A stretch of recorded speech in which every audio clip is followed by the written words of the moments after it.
The heavy chandelier over the mahogany table began to swing. I didn't flinch. I just noted the CEO's face, a blotchy, panicked red, as he gawked at the armed agents swarming the executive dining room. His jaw was locked, trying to find a word, a command. He found only a shallow breath.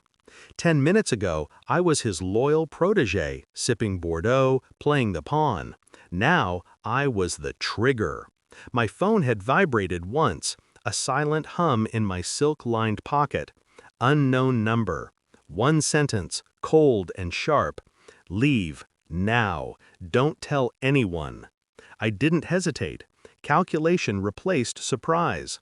I stood, offered a rehearsed, shallow apology about a sudden migraine, and walked out. I kept my pace even, slow. I refused to look back.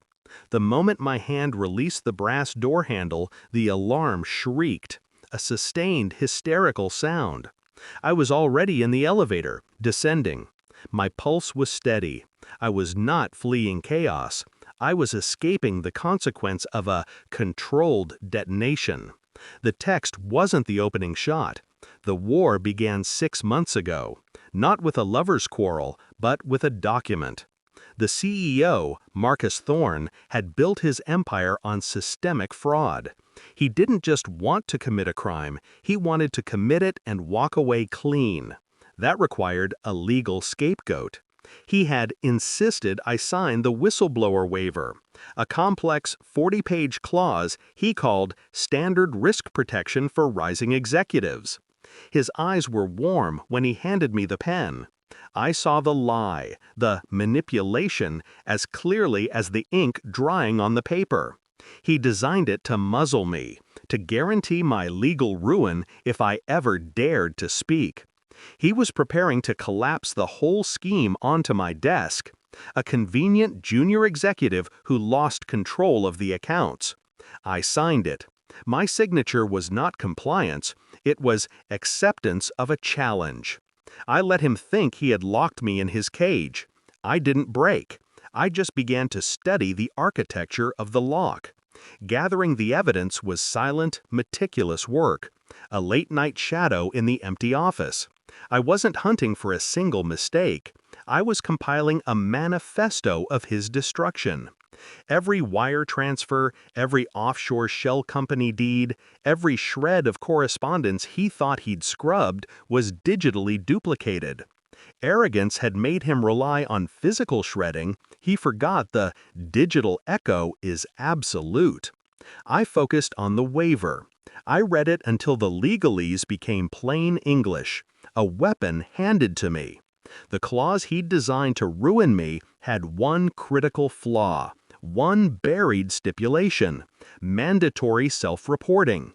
If a signatory filed a complaint anonymously through a specific federal portal, the clause, instead of punishing the whistleblower, activated a non-negotiable legal trigger that automatically notified the SEC, the DOJ, and the IRS of every suspicious transaction tied to his primary accounts.